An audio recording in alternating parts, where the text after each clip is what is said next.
Good morning, good afternoon, and good evening, everybody. Hello, wherever you are in the world. I am Coach Paul, and this is the Ola Primes Market News Update. To start off, we had a flurry of Japanese economic news come out this evening. Japan's headline Tokyo CPI inflation eased to 2.9% year over year in July, beating expectations of 3% and compared to 3.1% recorded in the previous month. Additionally, the Tokyo CPI, excluding fresh food, was recorded at 2.9% year over year in July, compared to 3.1% in the prior month. Also, Japan's June services PPI data release showed 3.2% year over year, meeting expectations compared to 3.3% in the prior month. Lastly, their corporate service price index data for the month of June was 3.2%, compared to the previous recording of 3.3%. Yen USD traded down 0.36% on the session. The US dollar found some strength against other major currencies today for the first time this week. The Euro USD came down a modest 0.2%, closing at 1.1788 today. Also, CAD USD slipped a conservative 0.25% in today's trading session, closing at 0.7352. GBP USD came down 0.54% as their flash services PMI came in a little bit weaker than expected. And the Swiss franc lost about 0.4% against the US dollar today, second weakest to the British pound, closing at 1.265. Something to note, Switzerland has not received a formal tariff warning from US President Donald Trump ahead of the August 1st tariff plan, so we could see some indecisive trading in the franc USD pair in the short term due to a somewhat lack of clarity. Lastly, the New Zealand dollar lost about 0.25% on the day. Gold futures continued its selling pressure from yesterday, closing at $3,371 per ounce in today's session, down 0.8% on the day. Silver futures fared slightly better, trading down 0.6% on the day at $39.29 per ounce. Briefly on the cryptocurrency front, Bitcoin futures had a small gain of about $750 on the day, closing at $119,970. Bitcoin futures are trading at about $119,205 as of writing this. Crude oil futures had a bit of a rebound from this past week's selling pressure, trading at $66.19 per barrel, now up 1% on the trading session. Now, I will say, without further ado, I think we should get these quiet market live trading sessions going, I would say, with both myself and Tiger. So let's jump in and get to it.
Hey!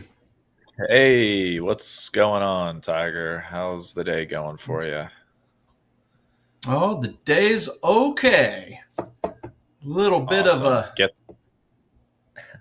bit of a trade I did earlier. I got a little annoyed because I moved my stop loss to a 1-to-1 break even on pounds New Zealand, I think it was, and it came up, tapped it to knock me out for that 1-to-1 tiny win, and then immediately dropped all the way down to where I was going to have a nice profit to my take profit. So uh, it got me that's about the eight and a worst, half man. bucks.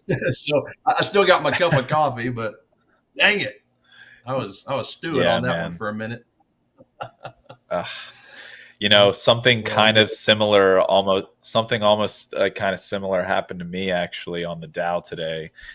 Maybe I'll actually show you on that. But Yeah, not as bad as your situation, but relatively similar, relatively.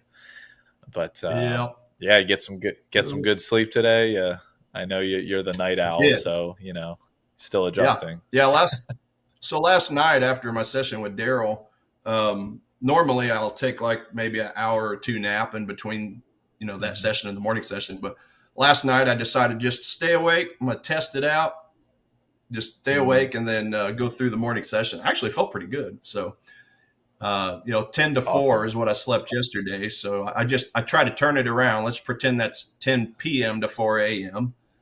Get up, do my Mm. session, and then if it were daytime, I wouldn't normally take a nap during the middle part of the day. I never was a big nap person. So I thought, well, let's just look at it from that perspective. Let's stay up all the way through and see how I feel during the morning session. I felt fine, but as soon as that Awesome. session ended, I was out. I was zonked out. So that might be my That's new good. thing That now. Yeah, I don't blame you, man. That sounds like the plan. I would probably do exactly the same thing, to be quite honest. So, Yeah, yeah. So like today, I but got. I went to bed at 11, what time did I get? I think it was 11 a.m. Yeah, and I got up at mhm. 5. So my normal 6 hours. That's really all I need. So Yeah, we'll uh, yeah. we'll do it I again. mean, Um, and that just a makes one little of heads us. up. Yeah. Okay. Yeah, just a little heads up. I've got some major thunderstorms rolling through, so hopefully that doesn't affect the stream at all. It's some super loud lightning. I'm sure you guys will hear the thunder during the session, but anyway, we'll make the best of it. Hopefully, I don't get no lag. Yeah. No, no, yeah, that's good. It's funny. I had something similar happen to me a few sessions ago where Daryl was like, Is that like a storm in the background? Am I hearing like lightning?" And I'm like, "Yeah, that's apologies. I'm trying to intermittently mute myself to keep the noise away." When But you see the flashes, hit mute yeah, before the thunder hit. exactly. Yeah, Literally, we've had a that's lot of too good. we've had quite a few storms lately. It just seems like it's always during the stream. So Hmm. good stuff. So Good true. stuff. So Yeah. you said you had a trade that kind of messed with you Hmm. today too. Yeah, I think I'm gonna pull it up real quick, and you'll see what I'm talking Yeah, about let's here. let's check it out. We can talk about our miseries of the day. Yeah, we can exactly. We can start out on this note, and then look for some opportunity right after. Uh, Yeah. Here we go. Okay. All right. Yeah. Whenever the backend can share my screen, I will. I got it up and shared, so we should be good to go. Um, Pluvio, great to see you. Thanks for stopping in right at the beginning of the session. Awesome. And Walia, good to see you as well. Again, I saw you were in the session earlier. Good to see you. No, Let's hope we can the classic, get some trades the on classic for betrayal. some. That's right, Pluvio. Yeah. Oh man. So let me actually get the exact time of the trades here on Dow. Yep, here Here we comes the go. rain. So it was here 10:40. 10:40. All right. All right. So I essentially mhm, where was it? Where was it? Where was it? Where was it? Okay, got it. So I got in roughly around in like this area. Um So around like 45. So what was it? 45, 40 ish, somewhere right around there. So 45,040 on the Dow. Uh, to then ride that up to about almost 45,100. Now, I had three micro contracts on, and to be fair, yesterday's trading session, the point of control was up here at 45,160. So that was like my ultimate take Mm-hmm. profit area. But I had three Yeah. contracts on, which I consider full size for my 100K one step prime challenge account. So I took the three there, had my stop below this like swing low area. We had been trending up here, and we kind of double topped, came back. I saw the buying pressure on my heat map and was like, you know what? I need to get in. Got in the three contracts. I took two out literally right at this top because that was like essentially 50 points on the Dow for two contracts, which is great, honestly. And then I left one runner for my final target of 160, hoping that it would get up there. Now, when it came back down, I think my average was like 45, 48 or something, like right in this area somewhere. So what I did was for the last one, I just set that one to like break that last contract to break even, and and by break even I mean like a few ticks above for the sake of spread. Like if there's a wider spread, 3 tick spread, it could get me out for break even. Mm-hmm. So that's what happened here, and like what happened was it came down. It literally it was 1 tick away from taking me out. Okay, didn't take me out. It was 1 tick away, reversed back, and I was like, Mm-hmm. whatever gods there are that are governing the Dow price action right now, thank you. Came back up, Holla at your obviously boy. here. Literally came back up to the previous high, was breaking it, and then just slammed back down in three Hey, minutes. Paul, Took me out. Yeah, yeah. do you have like a way to turn on your cursor at all? Oh, yeah. It's Let me hard to try see to. like exactly where you're click or pointing. Yeah. Oh, Sorry. that's Yeah, better. let Yeah. me. You can see it here. Yeah, I can see it now. Uh-huh. Okay. Yeah. Apologies. So this is where I set my stop essentially to like this price level here, and then after we had gotten up to the 45.90 area, and my stop was 1 tick away from getting taken out right here at 10:58 Mm-hmm. a.m. Eastern time, Yeah. and then it rallied back up, and I was like, "This is literally perfect." I was 1 tick away from the stop, and just fantastic. So, but then it immediately Mm-hmm. reversed back, and it ticked me out and like went 2 ticks below, and then reversed again. I was like, And "This." I it ran spoke. back up on you. I and then it ran back up, and I was like, no way is this going to happen to me. And then the rest of the day it actually traded down. So at least it didn't Yep. like come back to me and then take me out after saying like thank you, and then run up to my target profit. But yeah, so that was kind of Yep. the similar situation that I had to you Dang it. there. Yep. But I still got something out of it. So I made back some losses on the day with that like three contract trade, and it was a relatively good Yep. day to say the least. It was a good learning day too. So yeah. Yep. No, Jedi that's great. trader Dow took a dump. Yeah, it did, man. It did. Hey, let it be. Good to see you in the chat too. I got to Hello, use hello, Daryl's everybody. sun emoji. Yeah. I got to use the magnets. I got to use the magnet emojis to pull it up. Or That's a good my idea. favorite. My favorite one Yeah, is might the have to do some chart UFO. art like that. UFO.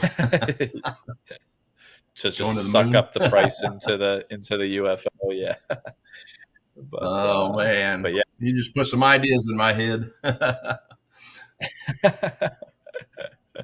Well, you'll have plenty of time to draw out those ideas. I think tonight, if you so choose Yep. to. And but yeah, no, I don't. Do you want to show your trade if you don't mind, or and then we can Yeah, kind of jump absolutely. into what's going on tonight? Back end, if you want to help your boy real quick on the chart. Yeah, it was the pound New Zealand dollar short is what I was taking. So I Mm, had identified, well, just to start from a 30,000 foot view as always. So this one's been going relatively sideways. And then as far as the fundamentals and the sentiment, it was giving me the strongest, as of this morning, it was giving me the strongest, very bearish signal of all of the pairs. So at minus 12. So that's a big number. mm, Anything that's in double digits or higher or double digits or lower on the short end, it's a pretty strong one. So yeah, I had looked and let's see here, I went down to let me see, where am I at? Okay, so yeah, it was 30 minutes, 15 minutes, sorry, mm, or 5 minutes. I'm sorry, it was all the way down on a 5 minute chart. So yeah, obviously I knew that we had the rate decision and everything coming out, so I was going to be sitting on my hands, through most of that. But it came out, and it obviously it was unchanged, kind of like everybody had projected. So when price visited this supply zone, well, first of all, we had a lot of red candles going down, and this was from basically in the start of our morning session. So just a really nice mm, strong decline during the European session. And so that showed me that we had some pretty good selling strength there. So I thought, well, we'll get in if we can get up here, tag in. So when price entered, it did give me a nice wick, a nice rejection wick on that 5 minute candle. So I essentially took the breakout to the downside from that candle, and I got mhm, in. So yeah, very shortly after this, it had came down and tagged my 1-to-1, and that was this right here. Yeah, about 9:30, about the time I went to sleep. So I was waiting beforehand because I wanted to at least get to break even, get that 1-to-1. So I did, and then I wake up. I wake up about 4 o'clock, and I noticed that. Well, after I had moved my stop loss, so let's do this. I'm gonna take my line here. So it would have been, yeah, basically above this high. I think it was. Yeah. So let's do this. Make that red. So obviously, I trailed my stop loss above this area here, this little top. So yeah, as you can tell, about 3:35 my time, it just barely touched it. What are we looking at here? About point 0.2 pip into my stop Jeez loss, Louise. 2 pipettes, Yeah. as they say, and then it just immediately dropped.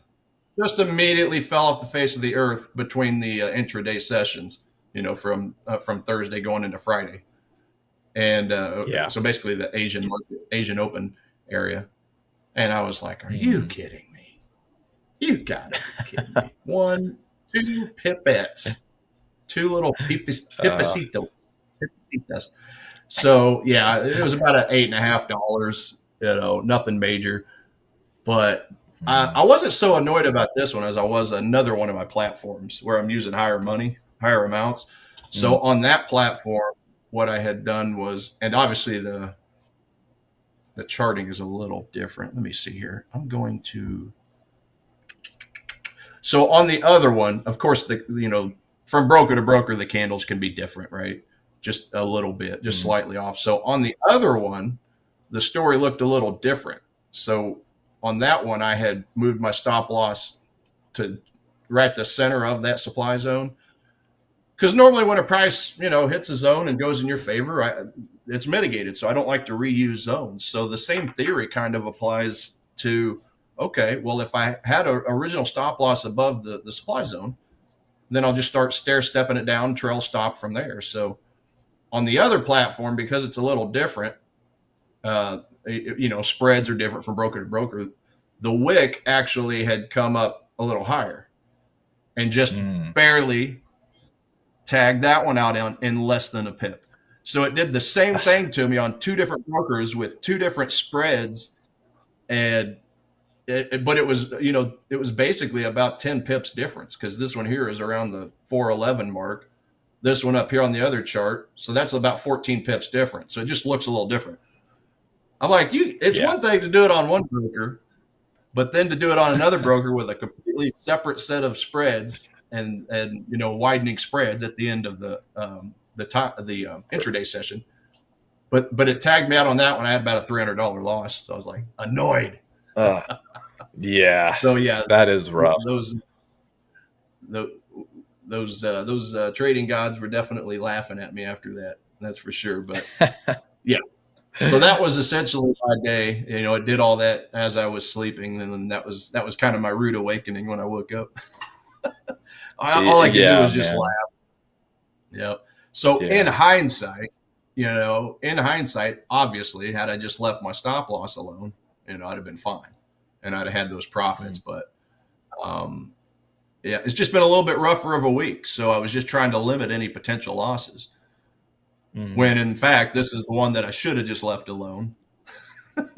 Just left the stop loss and just trust that zone would eventually hold. So yeah, it's kind of a double-edged sword either way. It's not too often that happens to me.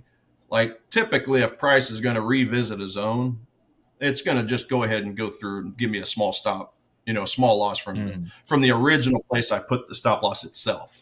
So for it to just come up to this, that probably happens like 1 out of 10 times, I would say, whenever I, move my stop losses down for a 1-to-1. So yeah, it was 1-to-1 on the GUI trades platform, but on the other one, I didn't go for the 1-to-1. I just tried to limit, I just tried to narrow my stop loss. So yeah, it was definitely ironic and funny, and all I could do was just laugh.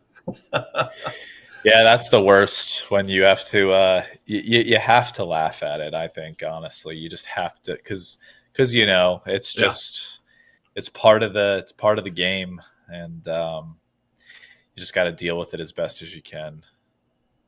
That's all there is to it. Yeah. So as I say, there's another trade just around the corner, right?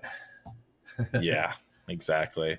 I think if anybody deals with that well, I think it would be you as well. You definitely. So, you are a very, very seasoned trader yourself. So, especially with the Forex markets, and I'm sure the spreads are more wild than what I deal with in the futures markets, and not wild necessarily, but it's more spready. So, you definitely have more experience with dealing with those kinds of products.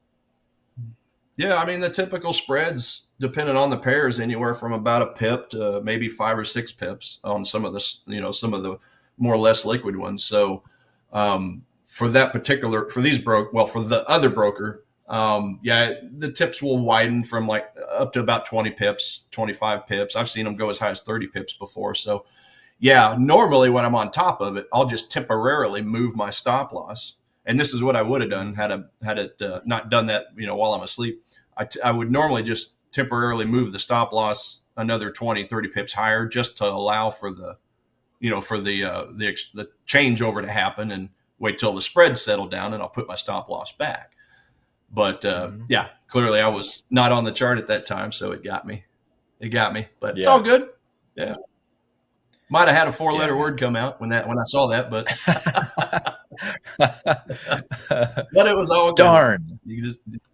Darn, that's it. That's the word. That's the exact word.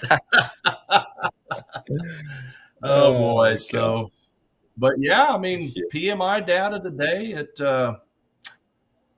basically what I gathered, just looking at it from a 30,000 foot view, it looked like the euro had just barely okay data, I would say.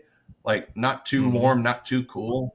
It was almost neutral, but that flash number, that Euro flash services number was a really nice surprise to the upside. All the other ones were, 0.1, 0.2% difference. But yeah, just looking at the Euro, they forecasted 50.6 and they had 51.2. So that's quite a warm number, especially when they had a 50.5 for a previous number. So I always personally pay a little more. I always put a little more weight into the services PMI than I do the manufacturing, just because that's just the way of the world these days, right? The technology. So 100 years ago, Yeah. the manufacturing would have probably obviously been the most important, right? Because the industrial age and all that kind of stuff. But no, we're turning into a technological world these days. So yeah, I put a heavier Well, emphasis on the services. So that was the one strong number that they had outside of the neutral numbers. yeah, and I think that there's always going to be exceptions, but I totally see what you're saying there. Like the only exception Mm-hmm. probably in the last 5 years was like COVID. When COVID was happening, it Yeah, was like that was okay. Supply chains are just demolished. yeah, So then, like, I guess yeah. paying attention to manufacturing makes a lot of sense. But I agree. And then, like, how with COVID, like services, yeah, services PMI all of a sudden was like at one point very sticky, and they were like, why isn't that inflation coming down when manufacturing Yeah. inflation was coming down and all that stuff. So but yeah, so it looks like we got Coach Daryl in the chat here. What up, Coach bowling D. buddies? That's right. Oh yeah, Hey man. yeah. We'll have to eventually get that match somewhere. Get on the lanes. Oh my god, dude, that would be yeah. You would smoke me now, but I would give it a good attempt though. I'd get everything. I'd get my two balls regripped, and that sounded terrible. But I'll Yeah. get my bowling balls Well, that's regripped and bowlers talk, everything. so we get it. There's certain words you can uh, say in bowling. There's certain words you can say in like football that you don't just use out in regular conversation, right? exactly, That's man. But that's the way. the That's the way it works. but um, we do want to announce something here. We have an ongoing giveaway, as some of you might know, and so yeah, for the Forex session, uh, Ola Prime TV is giving away. It's going live and giving away 3 challenge accounts in the Forex session, all for free. We've got the 10K, the 25K, and a 50K challenge account. And for the future session, we're giving away 2 challenge accounts for free, a 25K and a 50K account. So this is your chance, guys, to win an account, be trading alongside us while watching, and just got to subscribe to Ola Prime Global and Ola Prime TV YouTube channels. Obviously, you got to join the stream. Just engage in the chat. Say hi, ask questions, make comments, anything. Tell us why you should win, and make sure you. And then the most important thing, last but not least, you need to make sure that your email is in the bio of your YouTube channel. So you go to your YouTube channel, you click on customize channel, you go down to description, and you put your email in there. And there's also another section that just says email, and you can put it in there too, obviously. But make sure you do all that. Definitely put it in the bio. And hey, and you might win an account. So the winners will be selected during the live streams. And yeah, that's really it. So just stay tuned until the end of that stream, and the winners will be selected live. So some good stuff. We've been giving away a lot yeah, of accounts, so it's it's been quickly fun. become the highlight of the streams. It seems, drumming up the Yeah, yeah, excitement. It's been great. It's been pretty yeah, great. man. Um, It makes and us yeah, happy to be able to give some traders the opportunity to participate in prop funds, because it's just a really good opportunity, and might really take you to the next level as a trader. So we're mhm. excited. And the goal is, guys, to get you funded, get you some payouts, because we actually do interviews, trader interviews with recent traders that have passed their challenge and are requesting their first payouts. So I actually did my first interview today. Interviewed a lady out in Pennsylvania. She had I think it was a $2,300 payment, I think, coming. So yeah, we just like to feature you guys and gals whenever you get that first payout, so that we can kind of pick your brain and kind of ask your history of trading and what kind of a strategy you use, and advice you'd give to new traders, and or new traders starting to try a prop firm for the first time. So yeah, that was a lot of fun. It was a really cool experience to be able to do that. And we got a whole section in our YouTube channel, Hola Prime on YouTube, to where we feature those. So maybe you could be one of our future traders that we interview, right? So just keep that in Would be so mind. cool. Yep. Yeah, it was a lot of fun. And I actually listened to Michael's. He interviewed a trader from Venezuela, I think it was. He lives here in the U.S., but they only speak Spanish. So it was just cool to watch Michael doing the interview in Spanish. That is awesome. Yeah, I love that. Make sure to join the Discords too. Like, honestly, if you're a Forex trader, if you're more Forex, there we have the Ola Prime Global Discord, and then we also, if you're a futures trader, we have the Ola Prime Futures Discord. So don't be shy and join those too, because there's some good conversation in there for sure. So definitely do it. That's right. That's right. Yeah. Yeah, I was looking at the kind of the results for the U.S. dollar just on the Dixie, the dollar index, whenever all that calendar data came out. So for the U.S. today, obviously we just had the manufacturing and the services PMI as well. That was 8:45 a.m. Central Standard Time. So that would have been this candle right here. And it was an initial pullback.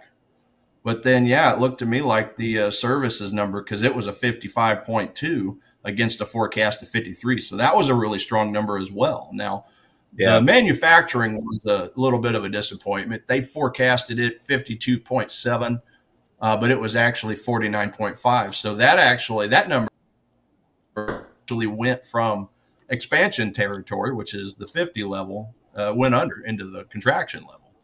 So not so great for the manufacturing, but yeah, because that services PMI number came out looking so good, you guys can see. I mean, it dropped initially, but it's just been going up and up ever since. So, so yeah, just interesting to note that.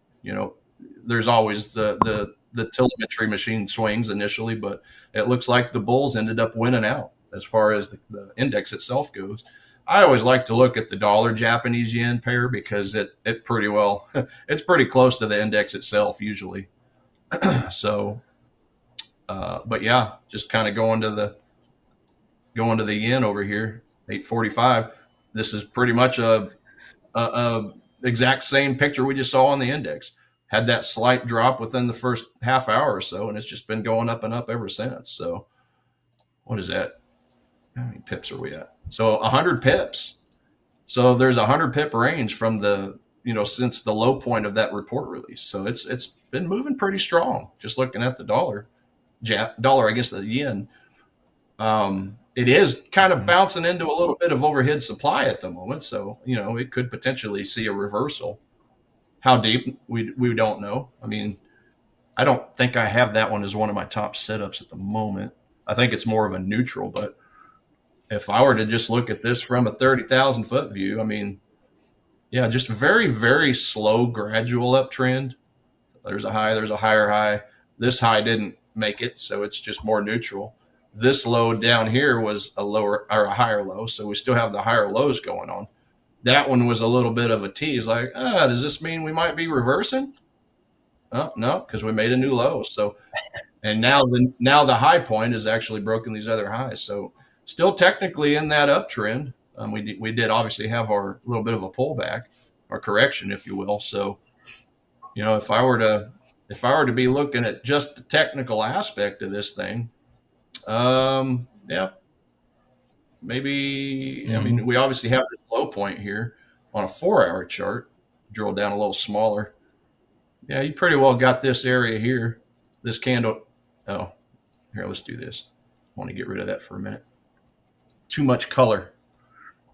Trying to get my zone drawn. It's a little fine there, but yeah, I mean, that might be a potential potential spot to get back in this trade to the upside if we could get a little bit of a pullback down there. The high point has obviously broken this high point, but again, it's going to have to fight with these overhead supply areas. So we'll see. I mean, that might be a potential setup. I mean, if we're looking on some smaller time frames here, 30-minute, 15-minute. Yeah, I mean, we do have a couple in the after hours session, obviously, Asian session, but a little bit of a zone on top of a zone. So, I mean, if you're looking at the smaller time frames, that might even be a potential spot. Okay. Looking at an email I had. But again, me personally, I'm going to stay away from it just because it's getting kind of a neutral reading. But just to give people an idea of some ideas for, if you're just strictly technical. Again, I use supply and demand religiously. I like this one down here because as you can see, the VSA candle all the way at the bottom, that red candle that left the zone, pretty strong. A lot of buying interest right there. So, and then really kind of the same thing on this zone here. I mean, we could definitely draw those out, make it kind of a zone on top of a zone, what I call zone on a zone.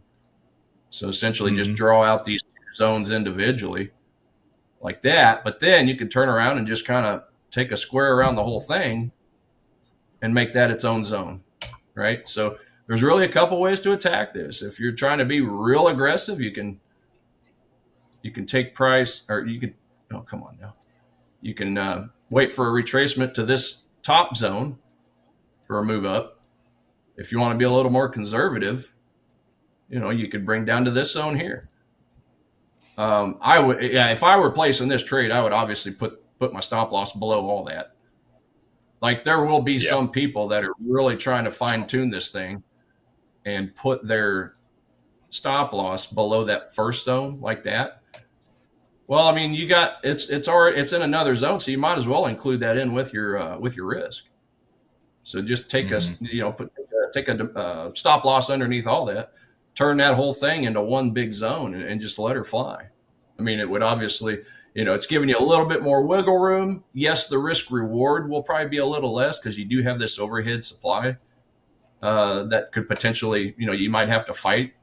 So I'd be taking profits before that. I mean, that's about a 2-to-1. It's not great, in my opinion, because I mean, I prefer 3-to-1s, 4-to-1s, that type of thing as far as, potential profit. But there's a lot of 1-to-1 traders. There's a lot of 2-to-1 traders. So if you're looking at it from that aspect, then, it might be a pretty simple technical entry on the dollar jab. And again, it follows the Dixie pretty close. I mean, it's I don't want to say it's an exact correlation, but it's pretty close, right? So, but as far as my main setups today, after all that information, after all that PMI data has shaken out, I was doing some research. So it looks like my number 1 through number 5 pairs as it sits right now is really the euro pound. That's my strongest one, strongest bullish bias score, which is a 9. So if I go to euro pound, and I'll just go through my alerts real quick. If you see anything you need to do, let me know. Okay. You're good. So yeah, strong uptrend. This is my 4-hour chart. Now my ultimate favorite place to buy would be way down here. Now, obviously euro pound, I say this a lot. It's one of the slower moving pairs, so it could take a while. But within the last half a day or so, we did get this daily supply zone candle that formed. And then you had 5 hours of green candles coming out of that. So pretty good move, really good volume spread analysis bars formed as well. So that shows strength. So yeah, same thing. Just go for a little dip into demand for a buy to the long side. See if there's any overhead supply to fight on this one. Oh, we got over here. Obviously, we got a resistance point up here. So I definitely want to wrap a blue dash line around that just for future reference whenever price returns. But let's see. And price, okay, so this isn't technically a supply zone because it's it's a red candle. If that were a green candle, then I'd definitely be wrapping a rectangle around that. Well, it doesn't matter because prices already went through it. So that's another thing that gives credence to this potential play is the green candle coming out of that zone. Well, it was strong enough to break through that little top in action. If I go all the way back over here, because you can see where price is now. So it was strong enough, even though that's not technically a supply zone candle, it still had a big drop. So, if that exit candle was strong enough to break through these highs, then I'm a little more happy with that zone. A little higher on the curve than I like, right? A little higher on the curve, but because it's given me such a strong bullish bias on my fundamentals, I'd be okay with that. In other words, if it were neutral, yeah, I'd be waiting for a deeper retracement, but it's broken all this congestion and it's up off to the races. So we'll see. That's probably my number one bullish bias here. You got something? Yeah, I do have something. Ooh, wow, that just took off immediately. I'm just gonna buy one back real quick.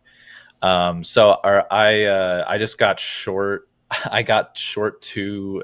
Well, we can share my screen, Yeah, but this is let's see it. interesting. I literally just got out of the trade completely. I'm gonna just show, and I basically made very little. I made literally $4. It was nothing, but was very interesting. Stinks that it couldn't have just been a longer trade there, but something just happened on the order flow that was very concerning for my position. It worked in my favor for about 5 seconds and put me Five in the money seconds. like $20, and then it literally wicked back on strong volume. And as soon as I saw that, I knew I got short essentially. So if we could put my chart on here to show everybody, I'll show what I just did. It was pretty funny actually how quickly that ended up playing out. Yeah. Back in. Let's get That might Paul's chart up real quick, if you would. that might that might make me want to literally get long now instead of being short. It's Oh, just you the got a nice. risk is Ooh. so. I think I am going to get long. Do I? The only thing is that the indices are also going up right now. They're also spiking, and I'm just going to leave that go. I'm going to leave that be for now. I'll just explain what I did though. The small trade that really ended up being nothing, but right here, this doji candle here at 21:34, so literally Mm-hmm. 9:34 p.m. Eastern time, I ended up getting short two contracts right there, or like at 33.70 actually. So I got short two contracts. This immediately, like the next minute, we wicked down to the low and then immediately bounced off on higher volume. You can see the volume bar right there. And when I Mm-hmm. look at my heat map, it was also much higher volume than I had been seeing the last like 10 minutes. So I took one off, like one of the contracts literally off right here as soon as I saw it bounce real quickly. And then I took the other one off at break even, or yeah, it was break even. And then it just popped up again. My stop, by the way, was above this little high. So it was like kind of like a cheap short. I got short here Mm-hmm. with like literally nine ticks of risk, to then get down to the low and hopefully break and get down to on the market profile. It would have been looking to get to 33.65 ish, the value area low of the previous session's range. But again, as soon as that spike up happened and on high volume, that just told me, dude, that you're probably on the wrong side of this. Get out. And then also, No. Coach Daryl will laugh at this. Um, he might see it automatically because of me just harping on my hatred for it. But the price action, whenever I see this kind of price action that's super like bearish to the downside here and on good volume, and then I see a little like it's like a lowercase h that forms. Whenever I Mm-hmm. see that, and I'm getting short, if I am getting short like I did, I need to be getting short at the top of this hump and like super small risk, um, for the hope that it breaks down and continues lower to a level that I actually have marked on the profile, which in this case, I did have a level and it was the value area low. Um, but this is why I hate this pattern, is because sometimes things, a good decent bit of the time when I do trade and I see this occurring, it'll like trap shorts and then just blow them out, and then there'll be a reversal. Um, if that does happen here, when it does happen in live trading sessions, it makes me laugh because because it's like justification for me staying out of this like formate this like structure of a trade. But there are times where it works out for the shorts, and the shorts plow through the that like recent low there, and I would miss out. But Looks I've like been it's burned really, a few. looks like it's respecting your 21 EMA pretty well, even up top. Well, that bounced also off your, was that 50? 2150? Yeah. uh so this is the 21. Yeah, like it Mhm. respected it. But we'll see what happens. It could just blow through everything, and and continue down to the value area low. But I'll tell you what, once I saw that volume spike, there's no way I'm holding on to that. Yeah. What is that? Gold? Gold futures? Is that what that is? Yeah, Oh, okay. exactly. Micro Well, gold futures. I just got an alert hit. Dollar Swiss. Looking to Hmm. see if I have that on my list. Oh, I do. Well, I just had an alert hit on the dollar Swiss. So we All right. might take a look at Sure. that real quick. Back end. If you want to flip back over, and we'll see what we Nice. got. Okay, so dollar Swiss. So overall downtrend, fundamentally, sentimentally, I am getting a -5. So just barely in the bearish camp, right? -5 or less is bearish. Anything -4 to +4, more neutral. So I just go strictly for the strongest ones. Like nothing in the middle. I don't really care for it. So -5 or lower. So yeah, but it qualifies. So let's see what we got here. So that's daily. I had originally put this nice little downtrend line up here, and it was respecting it for quite a while, and then it's kind of dancing around it over this past week or so, week and a half. But I did identify this 4-hour supply candle. Really strong decline in price thereafter. Would have been a little happier if that yellow VSA bar was a little higher. That would have made me feel a little better. But as it was twice the size of the basing candle. So still good, just not great. Um, but it was Hmm. strong enough to push price down to through this bottom and collect this liquidity. These are my liquidity lines that come out from uh, peak highs and peak lows from an institutional standpoint. So yeah, so price was pushed down, broke this line here, took that liquidity, broke this line here, took that liquidity, and actually touched a former demand zone, a much larger time frame. I think that was a daily. So way back, wow, way back further than I thought. Holy cow, where are we at over here? This is September 11th. Oh boy. September 5th of 2011. Okay. So we're talking a 14-year-old zone. First time in 14 years price has been down this low, Wow. right, for the dollar Swiss. So, yeah, that's definitely interesting. But yeah, just kind of going back into my 4-hour, got my candle there. Now, it's touched my zone. I would be a little happier if it did kind of tag that downtrend line again. Um, Let me see what volume looks like as it's entering. Okay, so it just barely tagged my zone, right? And as you can see, there's already starting to be some volume picking up. So definitely Hmm. not going to enter in on a short just on a touch of it, because I do want to see price move in a little deeper again so that we can tag that trend line again. It's just an extra confluence, right? Ultimately, supply and demand zones are my favorite part of my personal algorithm, but it always helps to have other things come in. Obviously, volume spikes, engulfing candle, volume spikes on that candle as it enters the zone. So, yeah, I definitely want to see price come in a little deeper. In fact, see if I can put an alert on the line itself. Add alert on trend line. Yeah, we're going to do that. I'll just stick that out till end of session tomorrow. So now I should get another alert hit whenever price hits the line, if and when it hits the line. But yeah, as it stands, I definitely want to see price come in on something like a 15-minute time frame, and then have a nice big bearish candle engulf the previous candle. Bonus points if it engulfs the previous 2 or 3 candles, right? Mm. So that's essentially, let me see here. What would be the easiest way for me to do this?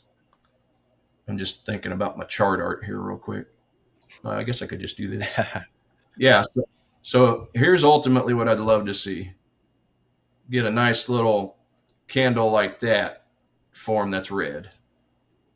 That's what I would like to Mm. see. Something like that. Try to make it as dark as I can. There we go. Yeah, something like that. Have it engulf the previous couple candles. That's what I'm looking for, and tag that trend line. And then once that candle forms, then I would want to, yeah, buy on the break. So on that candle there, that's what I would like to see. And Yeah. then let's just imagine like a little, imagine like a little tail, a little bit of a wick, right? Yeah. Price break that, or And break the real body, whichever it is. But that's essentially what I'm looking for. and as we're speaking right now, the NQ made a relatively large move. It just spiked up like in the overnight here. It spiked up basically 40 points on some decent volume for the overnight, and gold immediately reversed to the upside. Maybe we can Mm-hmm. switch to my screen again here, Yeah, and yeah. Go ahead. uh, Oh yeah, there's yeah. gold. So let's switch to mine. So this was gold. This is hilarious because this is exactly what what I was saying I try to avoid. It just spiked up here. It would have taken out my Yep. stop right above that hump, and it looks like it really wants to go off to the races here. A lot of volume on this doji candle, a lot of aggressive Yeah, selling that's a lot. volume, and it didn't Mm-hmm. come back. It stayed up. So this is looking like more of a long to me. Um, this is definitely looking like a long, but I think it has to do also with like something going on with the NQ as well, since that was getting a little bit volatile here. So Just currently I fighting do want to, VWAP a little bit. Yeah. yeah, it is, and I can just show. Let me just show NQ real quick. Um, get it on here. So yeah, this was the spike that occurred. I kind of want to get long the NQ too. Yeah. Let's see what the high was of the day here. Let me see if I have a. Yeah, that's quite the spike. Let's see, daily. So that is, we are roughly at, yeah. So we're at all time highs in the overnight here. Just wanted to make sure. Go to the 1 minute, reset chart view. Here we go. Don't know why this line is up here from another time. But look, you see that big spike on how much volume that is, and then this little creep up here on like super low volume. Yeah, that's not as much of a fan of that. I know it's the overnight session, and I know you have to deal with low volume in general, but that just, I don't know what this situation entails at all. This would feel like a shot in the dark to me to just get long after seeing all this buy volume and just assuming that it's going to be enough pressure to keep everybody, continuing the uptrend. So Yeah. I just don't have enough clarity there to trade that, unfortunately. Um, Yeah. Closing right at the then 50% line of that candle. Yeah, that's kind of confusing, huh? yeah, right. I mean, it's an interesting one. I Like think it gold couldn't is the have picked higher play. or lower just to give you some more info. Literally, yeah, at least a Right. little bit of something. But I think that's kind of what, like with the overnight sessions, I think when you are trying to trade them, you do have to play with a little bit of less information. Like your clarity is not going to be the same as obviously like a regular trading session, but and so you got to learn how to take trades with a little bit less. But that trade I don't really have much at all to go off of, to be quite honest. So Yeah. not going to take an NQ trade at the moment. To the Paul, upside in gold. What's up? we did have a question in the chat. Okay. Says, Coach, as a Forex trader, why is it important to focus on one pair as a scalper? So, yeah, I could take a small stab, and you might have a better answer than me because you kind of focus. Don't you just focus on one or two things? No, actually, I think I'm really diversified at this point. I've been trading a bunch Oh, of you are? different Okay. stuff. So Okay. I trade, yeah. Yeah. Yeah. Well, I mean, it's a cliche thing you hear in the trading world. Like when you start trading, focus on one or two assets, right? And then as you start to figure it out, then you can start kind of digging a little deeper on some of the other ones. So in this instance, Forex pairs, right? So, yeah, I mean, the idea is every currency pair, it's got its own attitude, it's got its own behavior. Perfect example is something like, the Euro New Zealand dollar, right? It's got a much more, it's got a higher ATR. Okay, I don't know the exact number, 120 pips, something like that. Average movement throughout the day. So that's the range or the volatility. But then you got something like the Euro pound, which I just looked at. It only moves about 40 pips a day. So, the idea is that right there in itself is one good reason just to start with one pair, just so you can understand how fast it moves, how slow it moves, the average range that it has, and then just, getting really good at just knowing the basics of the fundamental reports that surround the currencies.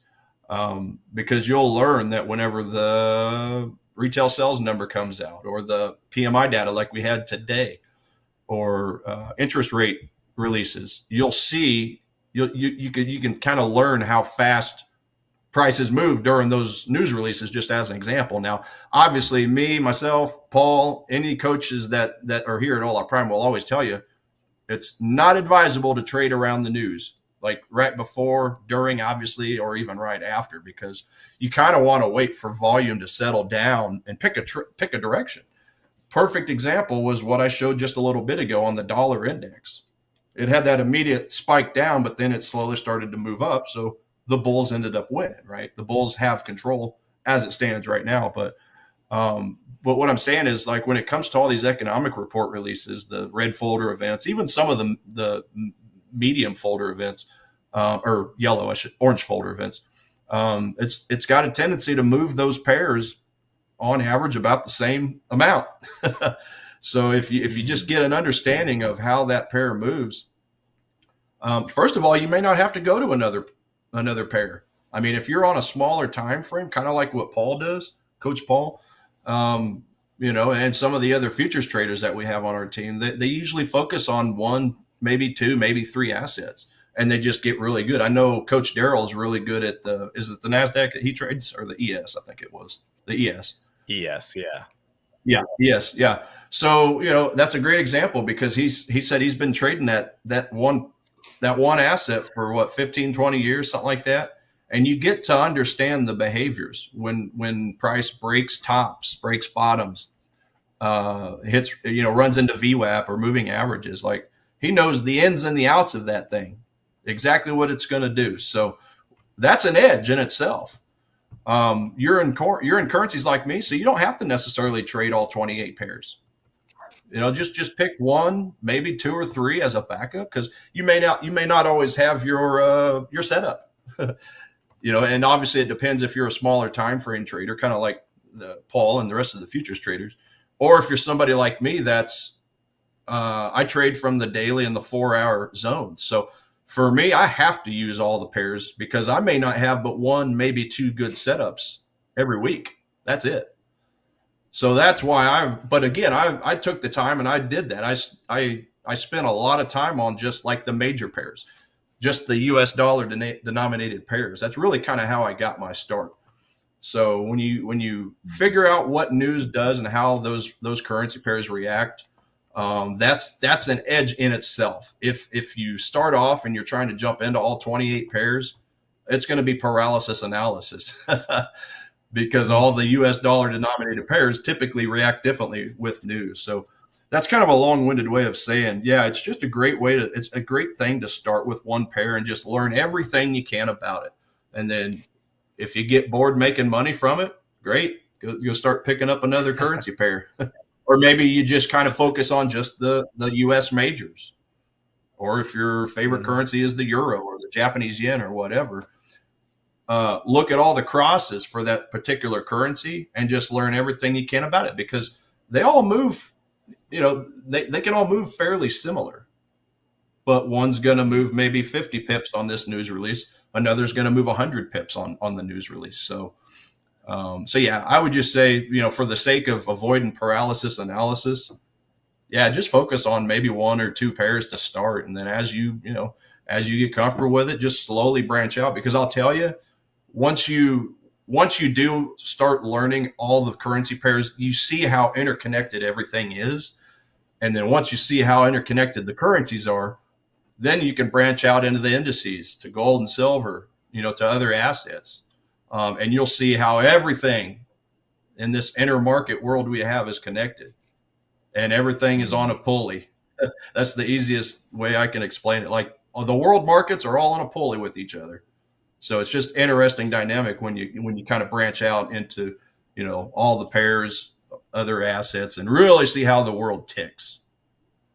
It's just Yeah. interesting. What do you think about that, Paul? Do you have any thoughts on the Could one or two pairs couldn't ag- versus 28? No, I couldn't agree more. I think you summed it up pretty well. I mean, I started off with the ES myself, and I studied the ES religiously, and then after having had my eyes on that for years, I then once I felt comfortable started. I also had my eyes on the Dow and the Nasdaq for years, but I used them more for analysis and like trend following to.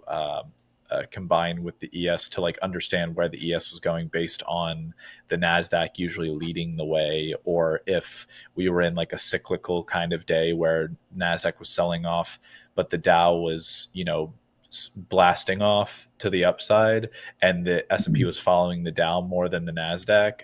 I would just start looking at like the sectors that were doing well for the day. So like what I would to determine whether I wanted to get long the S&P or not.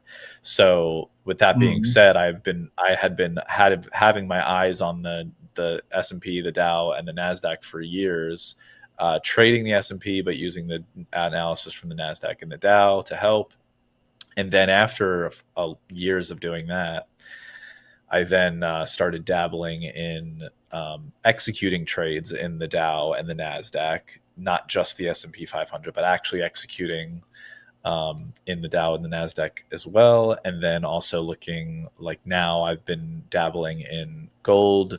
I did. I'm going to be dabbling in crude oil. And yeah, so I definitely want to explore. I've also traded platinum before too, and I think I want to explore platinum a little bit more as well. Not a fan of Mm-hmm. silver, so I probably won't be much of a silver trader ever. To be quite honest, I'm just not a fan. Um, and yeah, and Yep. honestly, don't be surprised if I explore. And I also used to trade the 10-year note, futures on the 10-year note. So I might dabble back into that a little bit, but that's not as interesting, I must say. It is a slow mover a lot of the times, except for like Mm-hmm. maybe the first hour is decent, just depending. But yeah, the 10-year Treasury notes I could dabble back into as well. But I must say, man, looking at Yep. this gold, geez Louise, did that do exactly like and the thing is here with I hesitated on getting long. you know it's one thing for the short being proven wrong and me getting out and being good about getting out of the short, knowing that you know my worst fear could come about with this H pattern and the big buying liquidity coming here, and then also sellers trying to pop in, massive sellers trying to pop in and not doing well, and then it continuing to come up here. I could have gotten long at this like 3375.5 area to Mm-hmm. 3371. And I contemplated it, especially after this candle. I would have been getting long somewhere around 3371.2 or 3 ish. But realistically, I felt like I would have had to put my stop below the low, and just felt like a little bit much. I probably could have put it below this, wicked candle here, looking back, I probably could have done that. And I marked this line while we were going up here on this like little bullish trend here, because this is yesterday's open outcry trading session. It's point of control, and look at that. Like it literally just invert versus hammer candled right up to it almost. That would have been the profit target if you're getting long, I think, to go to. So the right Mm-hmm. idea. I had a lot of the right thoughts here on what was happening. It's just execution to the long side didn't form for me to be able to make that money there. That would have been a nice, $50 to make there on the micros. But now we're coming back down. So we're also Right. coming a little bit down on the NASDAQ as well. Maybe we consolidate a little bit on the NASDAQ and then it kind of returns higher here. But let's pull up the NASDAQ real quick. So I would be looking for, I would really, if I wanted to get long the NASDAQ, I really would want it to come down to this like 24 area. We're only at 23,427. So, I mean, that's not that bad. I could get in long here. You could. Look at that. Yeah, I could for sure. I think, let me look at the 5 minute real quick.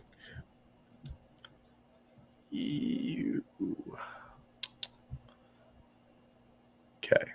So this is basically this area between 23,425 and 23,420 is roughly your like area that was wicked out a bunch, and then we broke through it. So I think that would be your support area. So I'd have to put it below the 420 area somewhere, probably like you have to give it to like 416. So I'd have to give it about 10 points for the thought of just breaking all-time highs that have been made in the overnight session. So it's kind of, and as we all say in the regular trading hours, to get into no man's land, I'd be looking to just go into no man's land with no price target to the upside, to be quite honest. So Yeah. Yep. let's see what everybody's saying here on the chat. Yeah, I do the same thing at times. Yeah,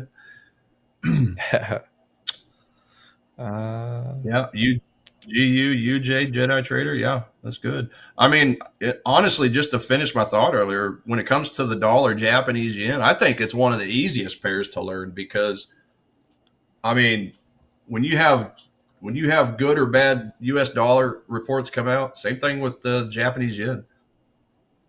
I mean, it typically follows it perfect because so as the dollar goes, the Japanese yen is close by. It's almost like they're Yeah. on a twin pulley system. So if you're just looking for anybody watching this, if you're just looking for that one pair to, to get really good at, I think the dollar Japanese yen is one of the easiest, right? Okay. Because whether you got good or bad reports come out for the dollar, it goes pretty close to the index itself. I mean, actually, yeah, you could even pull up a chart, look at the Dixie, the dollar index, and then compare it with the dollar Japanese yen. It's pretty similar. Not 100% correlated, but close enough to where you can see that. So as the dollar goes, so does the yen.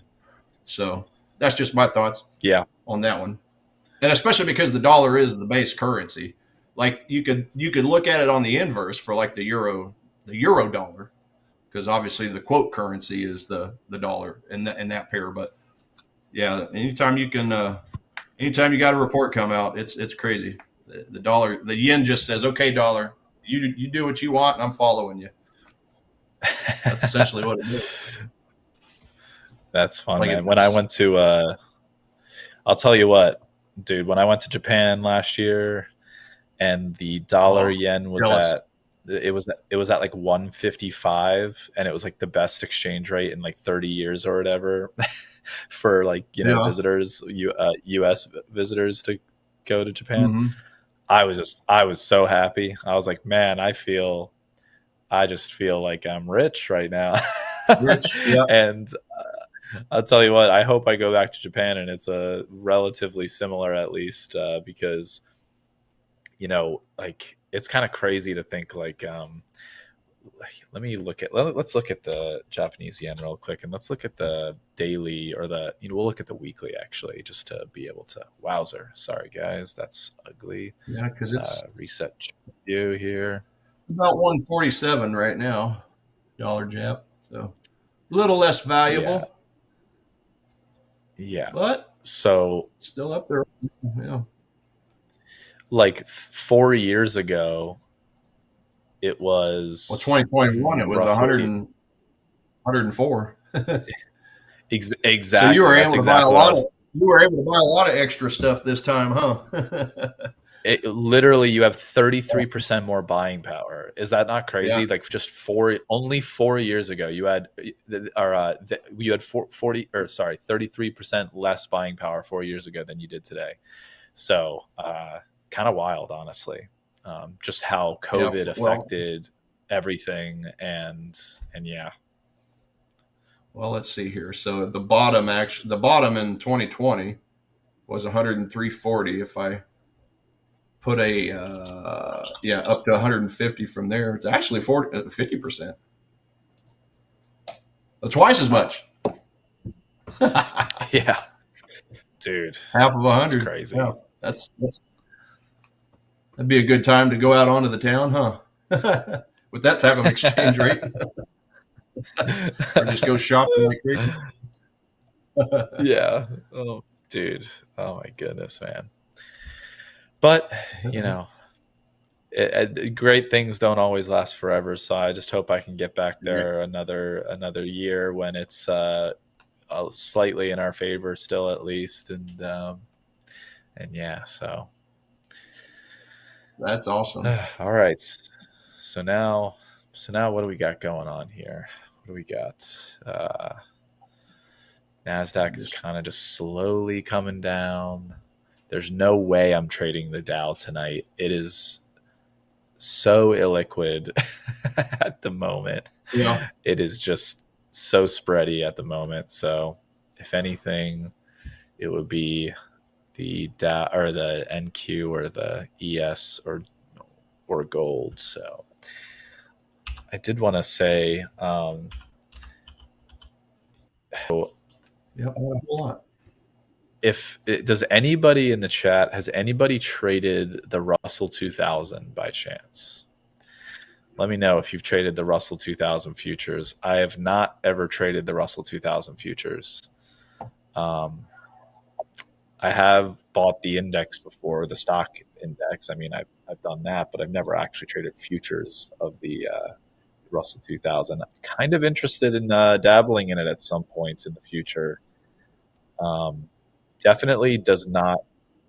When I was looking at it today, towards the end of the day, the general markets like the Dow or the Nasdaq and the S&P 500 were like in a normal distribution of sorts, bullish though, like slightly bullish. Mhm. And you can see here on the Russell 2000, completely bearish the whole day. It was just just bearish, bearish, bearish. No. So then it got me thinking. I was just like, all right, well, maybe I should be keeping an eye. Like when the Dow and the Nasdaq and the S&P kind of get a little bit boring, and maybe they're Yeah. stalling out and they're having a bit of a range day. Maybe I should take a look at the Russell and see what the Russell's doing, and maybe I can catch a trend on the Russell. So Yeah. No, I looks agree. like I've been wanting to trade it It's like, myself, but all the brokers I've had hasn't had it on there, so I haven't been able to trade it. But no, I'm kind of right there with you. I've been wanting to jump into it because yeah, all yeah, the no, fundamentals of Follow it includes the Russell. So I'm just like, oh, right, I see exactly what I should do, but I don't have it on any of my brokers to trade it as a tradable asset. right. That's rough. Yep. Yeah, that's rough. And Yeah. Jedi Trader and Let It Be said that they haven't traded it either. So I think it's Mhm. overlooked a lot. Honestly, I just think it's Yeah. overlooked a bunch. It's overshadowed by the Yeah, three for big sure. brothers. Right? Yeah, for sure. That's it. Exactly. So I'm definitely going to give it a go at some point in the future. Mhm. I'll keep my eye on it now, and maybe I'll surprise some viewers. It's coming in the coming weeks. Just randomly be like, all right, I'm in, I'm in the Russell 2000. Everybody be like, what? What are you Yep. doing? Uh, Yep. but but yeah. I think that Uh, dollar Swiss is the main one I'm waiting on right now. I do have a few other pairs I'm looking out for. So here's my top five, just so everybody knows what I'm looking at. So obviously the Euro Pound, which I've went over, the Swiss Jap, the Euro CAD. So those are the three bullish ones I'm looking at, and then I've got two bearish ones. So I'm looking at the Pound New Zealand and the Pound Swiss. So with the pound, like every one of the pound pairs are giving me a bearish bias. So obviously, if I just take a look at my notes, what I write down, yeah, worst performing pairs. So the British pound was crushed by that weak PMI data. I mean, it was just crushed. So let me see, let me see, let me see. They had So their services, they had 52.8 as a forecast, and that was also their previous number, but they only had 51.2, so that was quite a miss. Manufacturing was a little bit of a beat. So they did a 47.9 forecasted, but it was an actual 48.2. So that was a good number. But yeah, the pound, man, it just seems to be kind of on the wrong end of this report, the PMI I data. did just So I did just take two contracts really quick in the NQ. I saw some buying pressure here when we weren't. I was just looking at the Russell the last like 4 minutes, and um, it looks like buyers want to try to push this up. I got in not at the greatest price, but this is a pretty small stop that I'm not risking much here. It's like $24 on two contracts with the chance. What I want to do is I'm just going to try and play it to like the top end of this area here where we wicked out. So 23,437 ish is where I'll probably where I would be trying to get out. So make basically 7 points while risking like five ish. So I mean, it's something. It's something yep, to give a dip your go toes at the in. moment. Yeah. Definitely Something to not the do. best execution. Not the best, yeah, not the best execution, but we'll let it ride for, we'll see. I could get stopped out in literally within a minute. So some Yeah. decent selling pressure coming. Um, see if buyers hold up here and then Hey, can Mr. Paul, push it up. give Yeah. me 2 minutes, my friend. I'll be right back. It's got to run real quick. Okay. Yep. Yep. I'll be right back.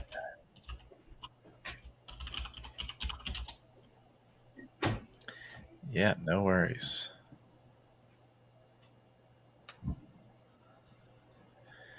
So yeah, guys. Just sit in this for a little bit. See if I've got the 21 period EMA of about 23 427 ish, and then I would really like the obviously where this low is, the 50 period EMA is literally right there. So I should probably bring this down a couple ticks just for the sake of giving that a tiny bit of room. That would be really nice to see it kind of hold. maybe base out somewhere around 23,426 or something, and then return higher. If it wants to base out right here again at 23,429, I'm not going to argue against it, but yeah, we'll see.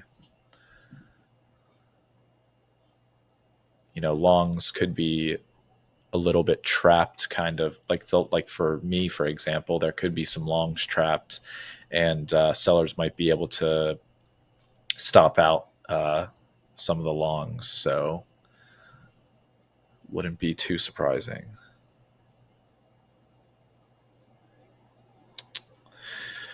So yeah, come on, buyers, let's go here. Let's just push it on up. We got a bigger offer, so like on the dom right now, I'm seeing like lots of 8, 5, 7, 3 on each of these ticks, and up at 23, 433.50, I see 58 lots on the offer. So it would be nice to see that act as some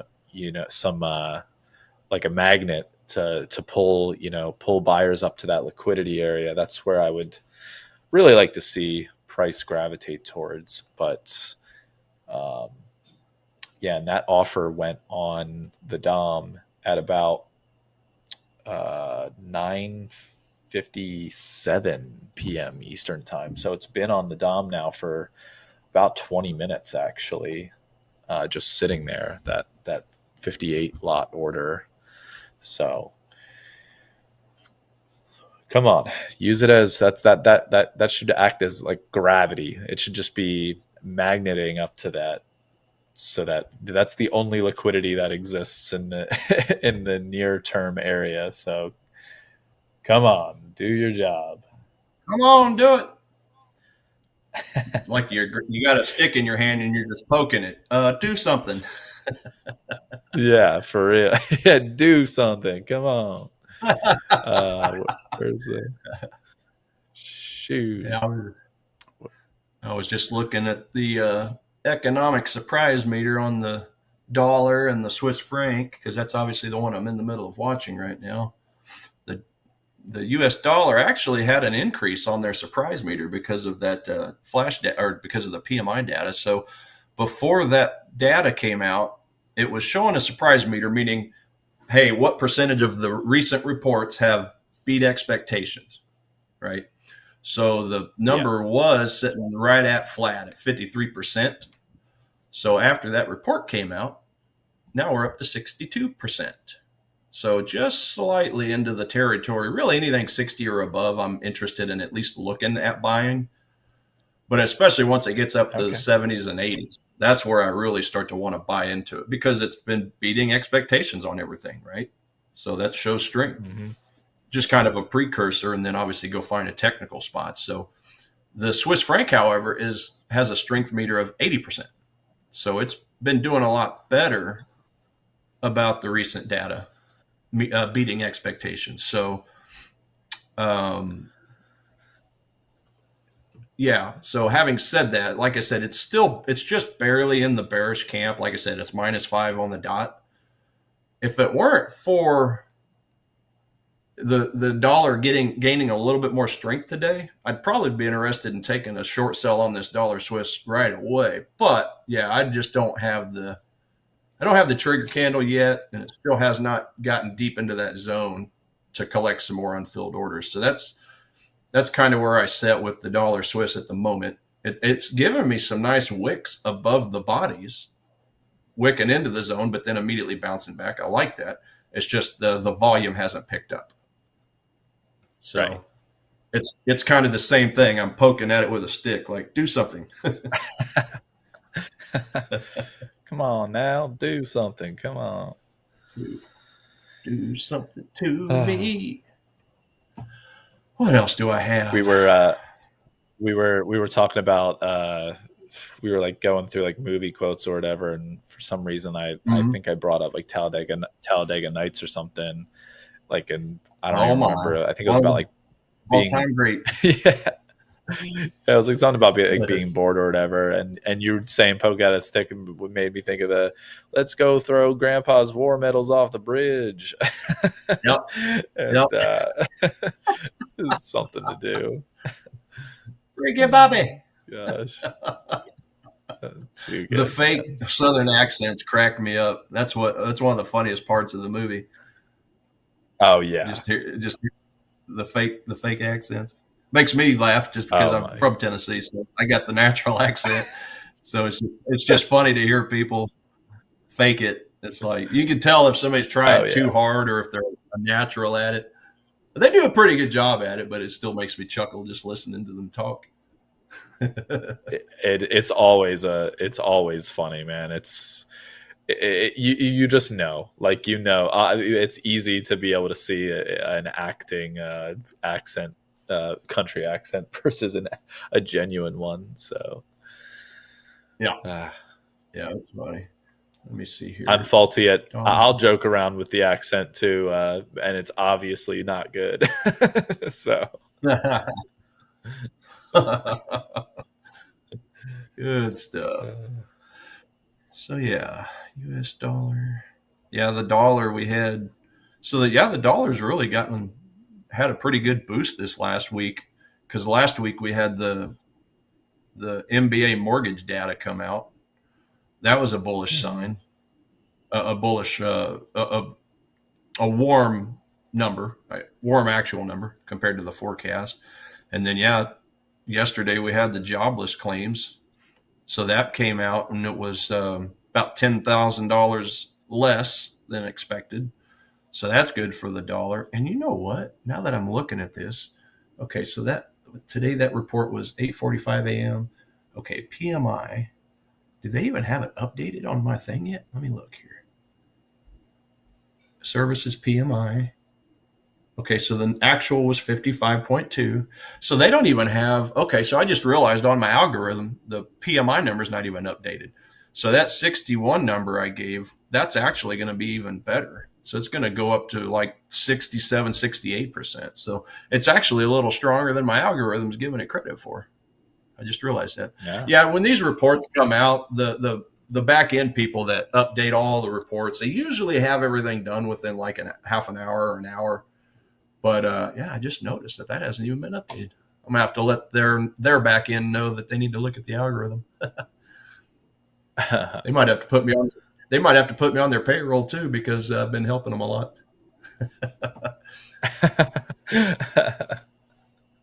But uh, switching gears to the Swiss franc. So this is what I always do whenever I'm getting close to a potential buy or sell. I always look at the actual heat map data for those two currencies I'm looking at.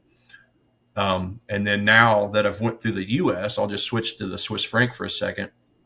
And this is all off screen on that platform. But yeah, let's see here, July. Yeah, so bullish manufacturing PMI data, obviously, and then we had July 3rd was a bullish CPI score, bullish GDP number on June 2nd. So yeah, really the boost it's getting is from the GDP, the PMI data, and the CPI data.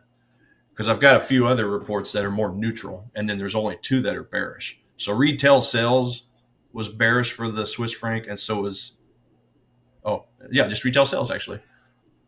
They got it on there twice. okay. So yeah, basically I got four bullish reports and only one bearish report, and then there's three Hmm. neutrals. So there's three that hit the forecast right on the head. So that's essentially what I do. I mean, it's really that simple. Is just look at everything as an aggregate, get an overall strength percentage, and then just match up the strongest pairs with the weakest pairs. So, yeah, currently the strongest pair or the strongest currencies is the New Zealand dollar, 88%, euro at 83%, and then the Swiss franc at 80%. Now, the Canada dollar, it actually gained some strength because they had, let me see here. Yeah, I might have to look into this algorithm a little more because they obviously had bearish retail sales data that came out today. They forecasted minus zero point Hmm. 0.9. It was actually minus 1.1. after having a previous of 0.4. So that's definitely negative for the Canada dollar. But the retail sales was spot on, negative 0.2. Something else must have happened in the Canada dollar. Huh. I don't know. Because the reason I say all that is because just yesterday, Canada dollar was only giving me, I think, like a 29% surprise meter number. But right now it's showing 43%. So I'm trying to figure out where that strength came from because I don't see it on. Oh, maybe it was yesterday's data. Let me look. What did we have for Canada yesterday? Nothing. Huh. Maybe it was a I yellow will folder say event? Huh. really What's quick, that? we are doing a okay. Oh, nice. My hold on one second. This trade is starting to pan out here. I think I want to get out of one of these at the 3350 area, which is where that big offer is on the There you go. NASDAQ. Um, So the, come on, so the do magnet's it. working. I think it is. I think so. I Bzz, think I'm going to, bzz. yeah. So there's the one out at that level. It didn't even want to get up to it. It didn't even test that offer before coming back down there like 4 or 5 ticks, which is interesting. I'm putting my new stop for this guy at the swing low here real quick. We are actually going to announce a surprise winner on tonight's stream here in a few minutes, actually, for a 50 account challenge giveaway. So we are going to give away one 50K account challenge in a little Oh, bit here. In like 4 minutes, we're going to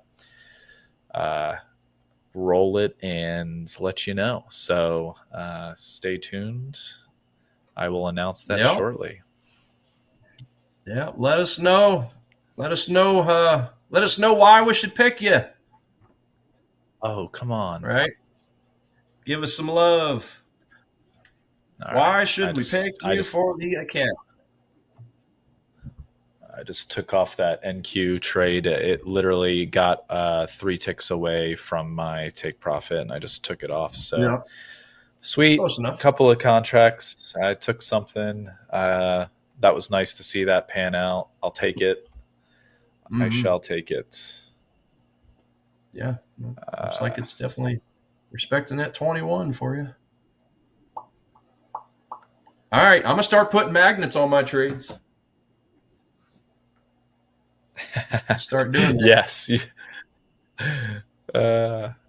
Dude, it works. I think it works 50% of the time. Yeah. Okay. 50's better No, than no, zero. I'm just kidding. That's the first time I ever did it for myself, so it's 100. It's a 100% success rate at the moment. So I'll So take now it. you'll be doing it all the time. Yeah. Yeah, yeah, exactly. That is Quickly so run great. down that percentage. I'll drive that percentage into the ground as soon as I start using it. In no time. Oh my gosh, that's so Man, great. Coach Daryl posted something in the futures, in our Ola Prime futures Discord. Actually, he did a good old Picasso on the ES here. This was earlier, seeing if we would get back to the all-time highs, essentially. And by the way, we did. So Yep. good little forecast there, and he had a little rocket to the moon, to get there. Yep. This classic Coach Daryl. We do have some fun on the regular trading hours. We like to play with the emojis and stuff. So yeah, we're there now, and Yeah, the Nasdaq I pulling off its little spike it just had. So yeah, I always, of course, drive the point home with the curve with my Hungarian flag example. That's something I've always done, but it's just like easy. It's just like the perfect, yeah, really perfect visual to show people the swing highs and mm-hmm. swing lows and where you get into trouble, buying over value, selling under value, all that kind of stuff. So it's definitely effective. Yep. I'm a visual learner, so emojis, flags, props, whatever it takes, definitely helps to drive home the points. So hopefully that'll be my sticking point for a lot of people watching if they're ever trying to figure out if they're buying or selling in the wrong spots. And I think are we? I'll ask the back end if we're ready to announce here. Did we pick somebody? Oh.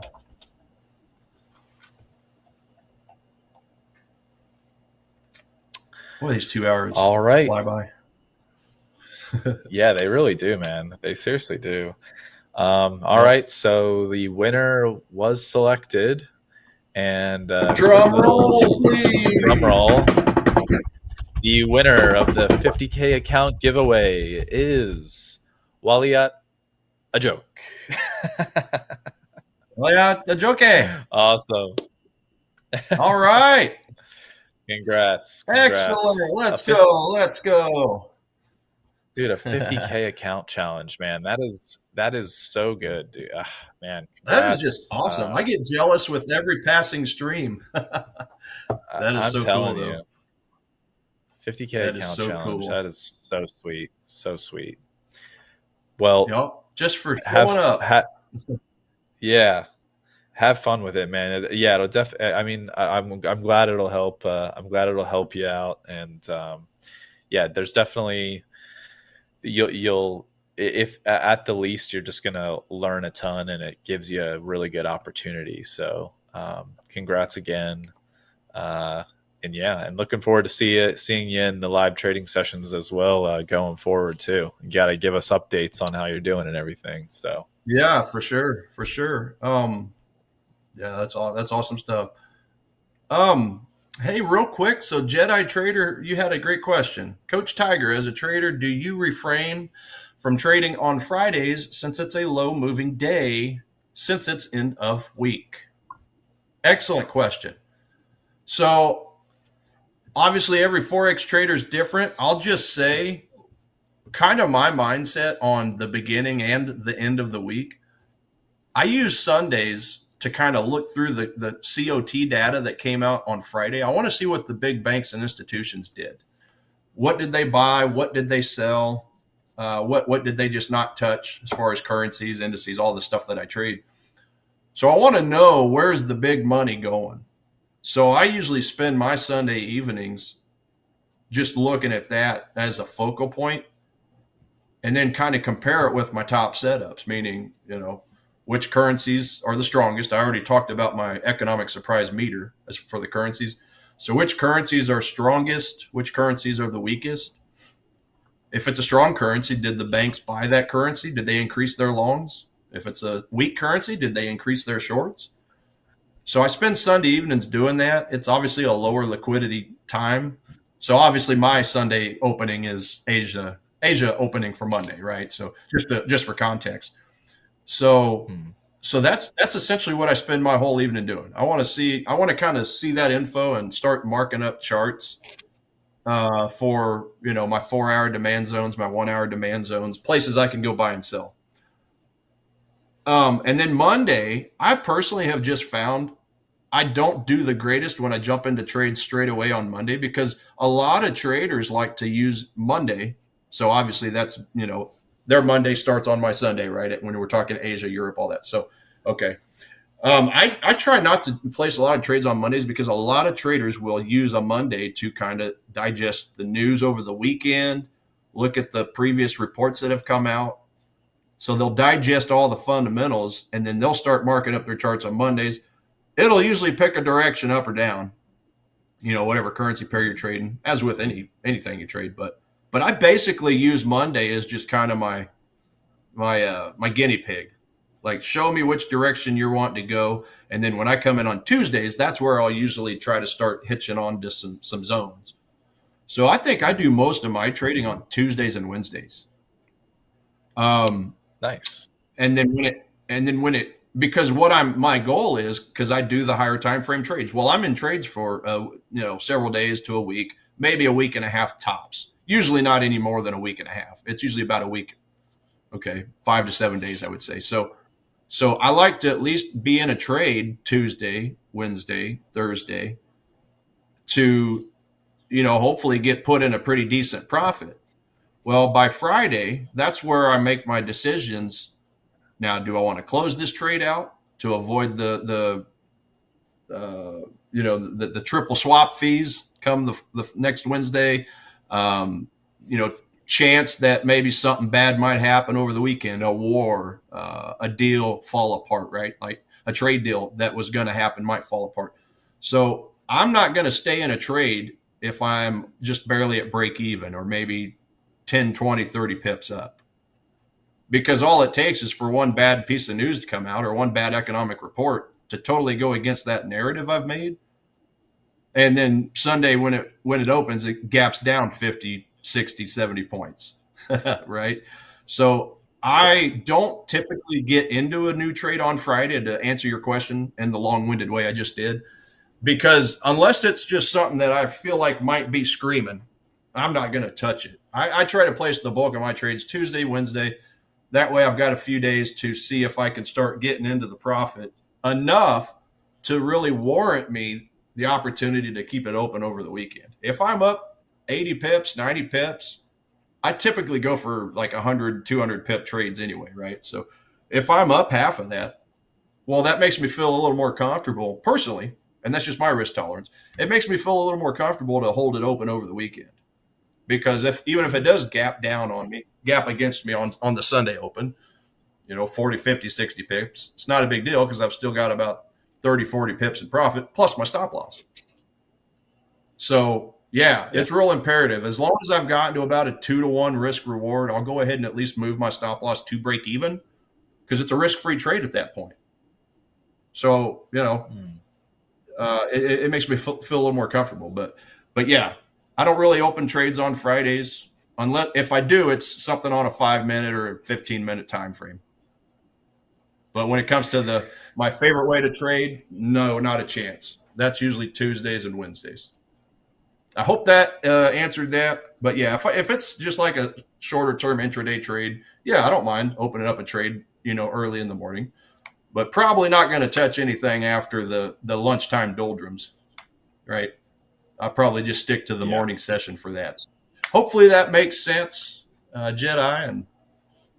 But yeah, it really depends on your risk tolerance. It depends on your time frames that you're trading and the volatility and everything for the day. So.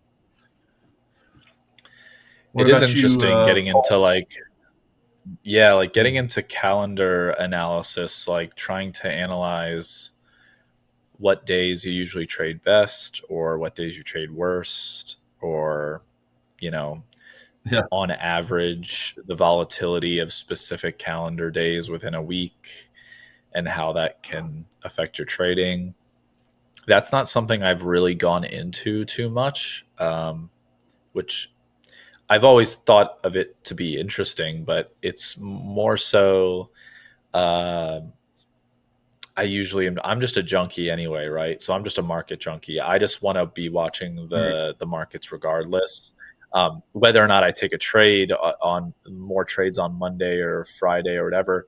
What I will tell you is I'm going to know that sooner than later, because with the there's stat trackers on these on this platform that we have here for Ola Prime, and it'll tell you like what days you do best or worst and all that stuff, and give you a bunch of stats. So it'll be cool to see, awesome. Just generally speaking, how I do on certain calendar days, and maybe it'll give me some insight. Maybe it'll be like, hey, on average, you lose like, I don't know, $120 on a Thursday. And then I'll be like, all right, well, maybe I should just generally try to avoid trading on Thursdays unless there's something really good that the risk to reward is too good to ignore, and the setup A++ really yeah, exactly. So 100%. So yeah, but I've never really strayed away. The only things that I do stray away from are like just time periods, like specific time periods within a day. That's all I really stray away from.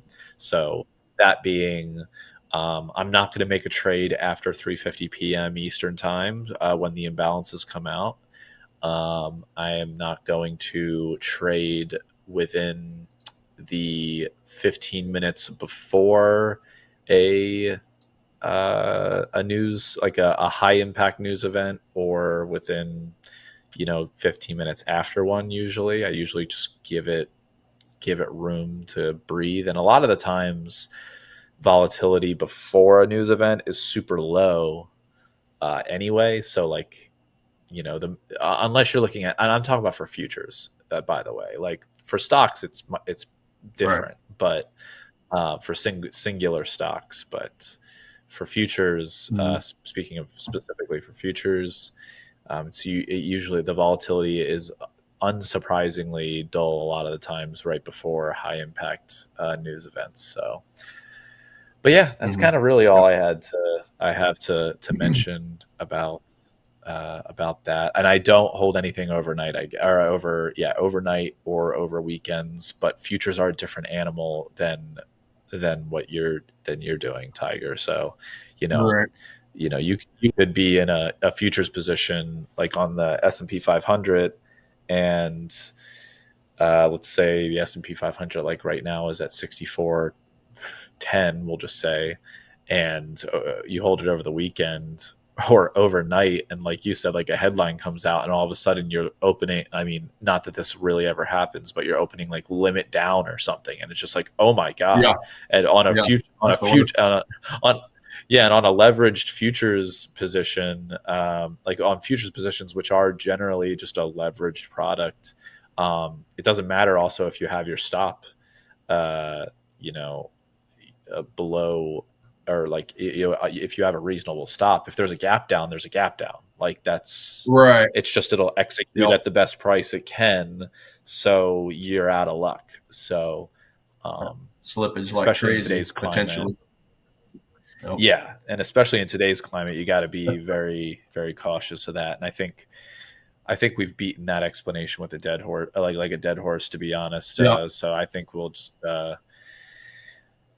but yeah, and I think a lot of the traders that follow this channel know better than to to trade in those kinds of situations. And Mm-hmm. so yeah. Yeah. Um, don't get me wrong. There Um. are stock traders that will trade, that those volatile events in certain ways that may make sense, but it's an advanced strategy that takes a lot of skill and a lot of research and time. So yeah. Yeah. Sorry, There's Tiger. only I'll let you go. no. No. That's great stuff. There's only limit down, limit up. That's some scary times. There's only one time I like Mm. limit up, and that's when I back when I was only one time, and that's back when I was trading the penny stocks. Because with such thin liquidity that those things have, those pink slips, the garbage of the trading world, right? You get one little piece of Yeah, good news in the market, and then those things just go crazy. But like, it. I will say, I do have to say, it's a lot of fun when you get into a breakout or a panic dip buy on a penny stock trade, and then it just starts going limit up. It just goes dude. crazy. It gets to whatever 5% or 10% before it pauses or something like that. Um, and then I had one Yeah. trade. I had one penny stock trade I was in here about, I guess it'd have been 5 years ago when I was trading them, but it limit up like 8, 9, 10 times in a row. Um, yeah, it was Oh just god. absolutely crazy. It kept going up five. I think it started. It was, I don't know. It started somewhere down around, I don't know, $1 or $2 or something like that. And by the time it finished, it was almost $30. So that's the thing with those That's penny crazy. stocks, man. You get 3, 4, 500%, 1,000% gainers just like that. But man, it's dangerous if you try like short selling them. We used to always have a Oh saying: yeah. we suck in the shorts and smoke them fools, because they're people would not learn their lesson about trying to short sell a low Uh, float penny stock, a $1 or $2 stock. Like, you guys, what are you guys thinking? So there's a way to just short squeeze those people, man. It's insane. But yeah, limit ups, they're only your best friend when you're in you're in on a low liquidity, low float stock like that, going up. So so true. yeah, back into, if you don't mind, flip over to my chart. We got what, 15 minutes. I was just going to show kind Yeah, of yeah. where I'm sitting with the dollar Swiss idea. So yeah, I mean, since price has been up here, it's just barely touched into my zone a few times. Um, Getting some wicks, which is nice, but the problem is I'm not getting really much volume. Right, the volume's still just going straight down. So yes, price has wicked in. Why can I never find my lines? But it's still just kind of trending down, right? When I'm looking at my VSA candles down here. Now technically, I do have a trigger candle because that is an engulfing candle right there. That red candle down with a tail on the top, breaking engulfing that whole body and wick of that candle. But again, I'm just not getting the volume. That's only part of the puzzle. So puzzle piece A, it hit my supply zone. Puzzle piece B, I did get an engulfing candle. Puzzle piece C, my RSI is rolling over. So I do like that. Mm-hmm. But volume, that's my final piece. And I'm just not getting it. So far, it's a no-go. And not only that, but I did want to give it a bonus point if it touched that trend line, remember? That downward trend line. So Yeah. So that's kind of where I said I'm just basically sitting on my left hand and using my right hand to show analysis, right? Staying away from the buy button, or I mean the sell button. But those are beautiful wicks, wicking into the zone.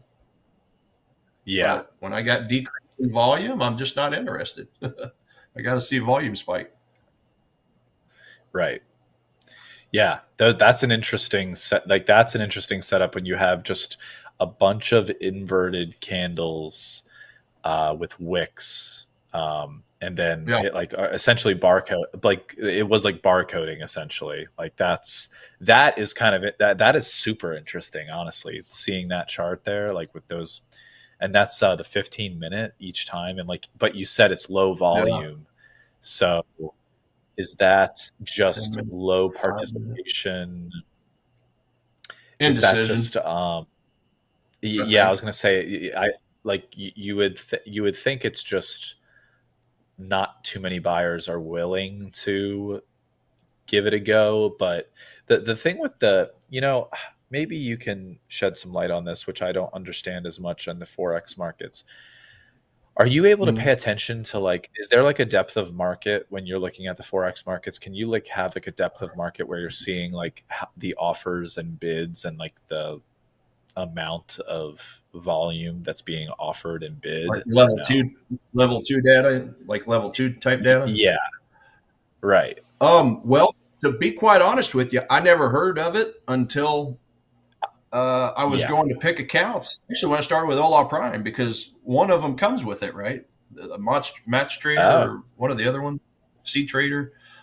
I think it was a C trader comes with level two data. Of course, it's not available here in the U.S., so I wasn't able to select it. I was actually going to select right. that one before I selected GUI trades because for that specific reason because it had the level two data.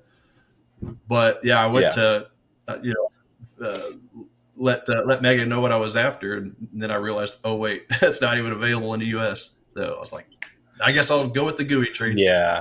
But I've never honestly tested level two data on currencies, so I don't know, to be honest with you. I guess the Sam closest has thing. said something about it. Sam has said Mhm. that it's not necessarily reliable. But I That's couldn't. kind of what I was I think it wondering. has to Yeah. do right, and I think it has to do because there's no I guess centralized Hmm. Yeah. No exchanged centralized right exchange. for Yep. the yeah. So it's kind of just it could be misleading. The level two data could be misleading, to be quite honest. True. I Yeah. but yeah. So I don't know, and yeah. So I was just curious, and that's funny though No. that No. you tried getting it, but you you couldn't. Yeah. Like I live in the wrong continent.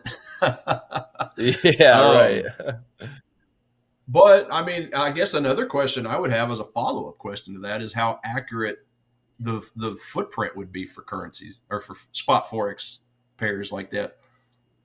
The Yeah, actual footprint chart.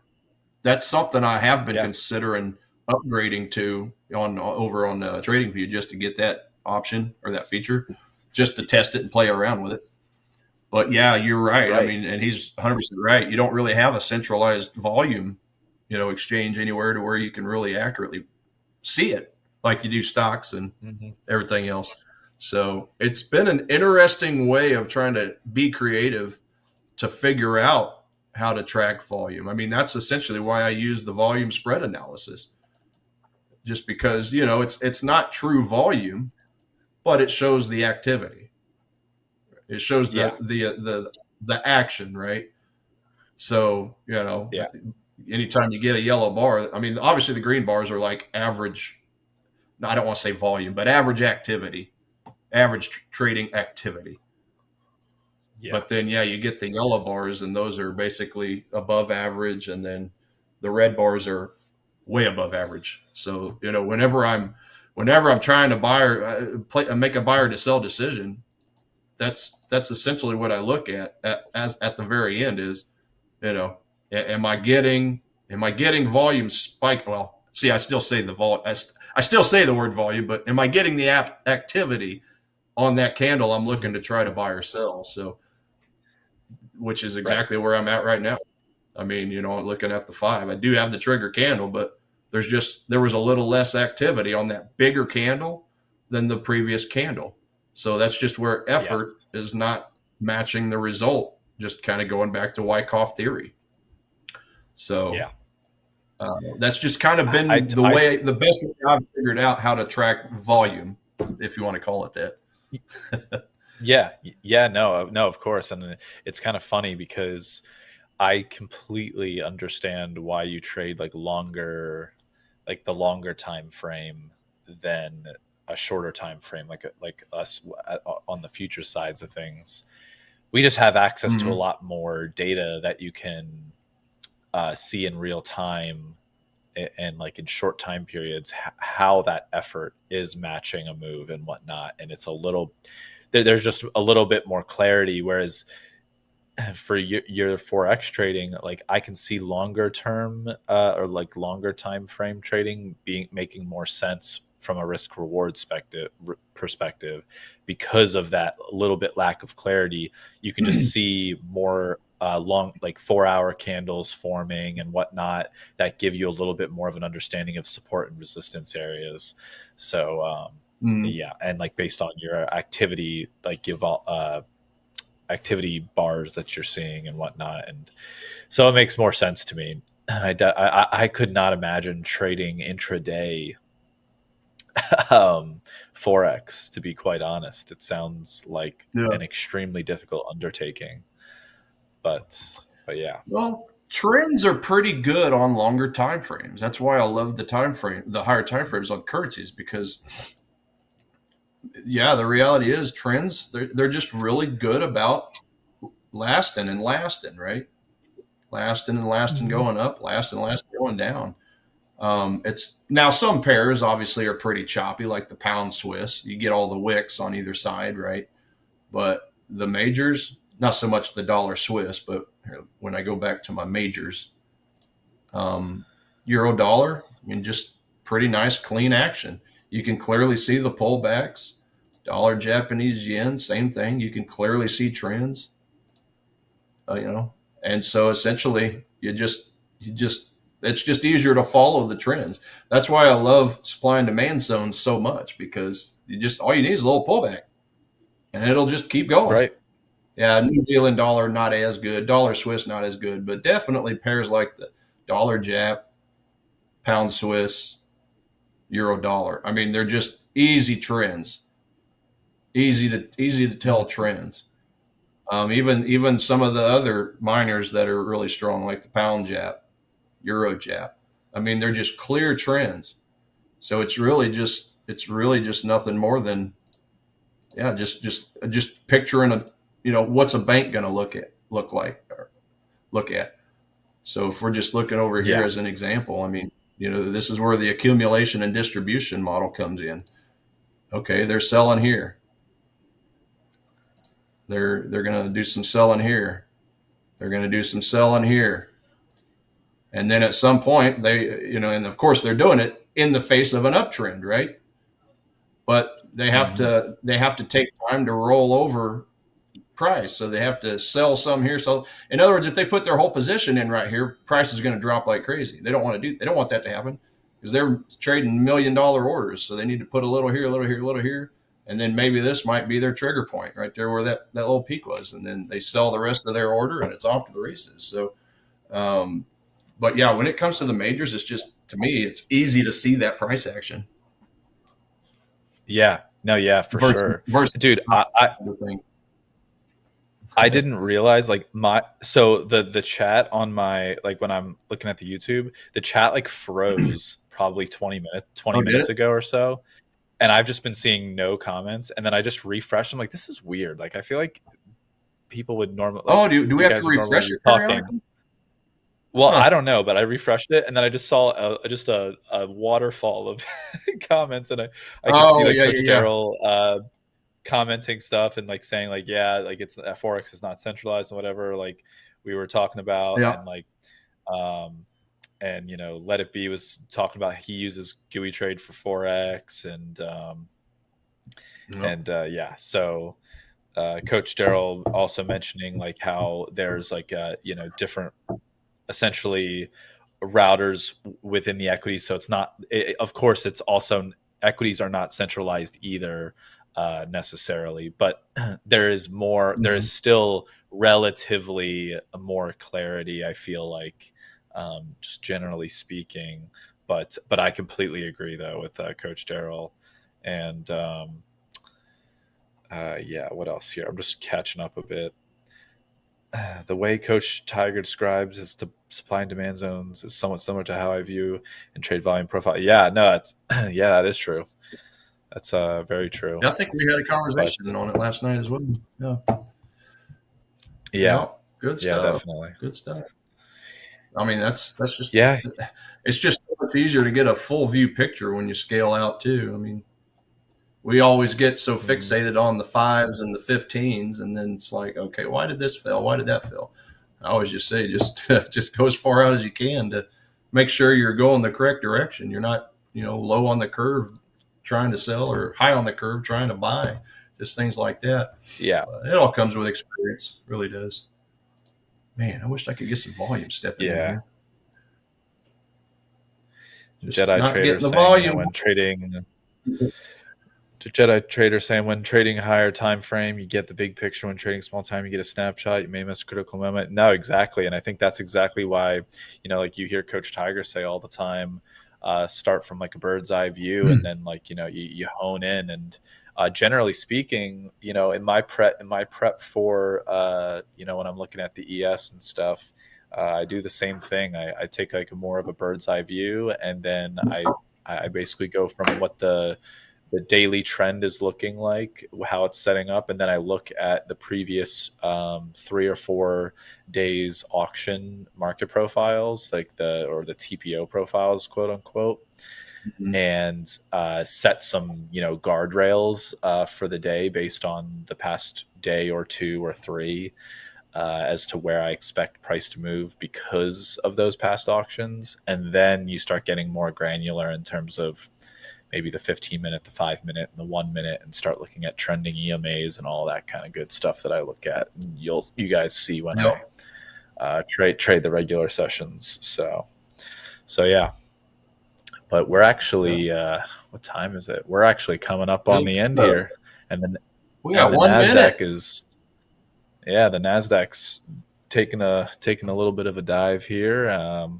Man, do I feel great getting out right at the top of that area where I did. That was it didn't even get out at the high of that wick here on the platform. And I just so glad that I did not get greedy there and let it try to tap the high. So sweet. But there you go. You got a few peanuts. Got a Chipotle bowl and a coffee. That's what I got. There you go for the night. All right. Well, I got my coffee, so we're good. At least we can eat or drink today. All right. Yeah, I'll just be watching dollars for the rest of the evening, and maybe I'll tackle that in the morning when I'm doing the live stream in the morning. So Yeah, Definitely. 15 seconds. I'll be on again at 3 a.m. Central Standard Time with Forex Fire. You can see Coach Paul and Coach Daryl, who's been chatting with us thereafter around what 7:30, something like that, Central Time. So, 9:30 a.m. Eastern time. So come oh, check it that's out. right. You guys have the third one. Okay. All righty then. Yeah. Well, with that, everybody stay safe. Okay. We'll talk to you soon. We'll talk to you Have a good soon. one. See you All right. guys. Yep. Hola Prime. Trade with transparency.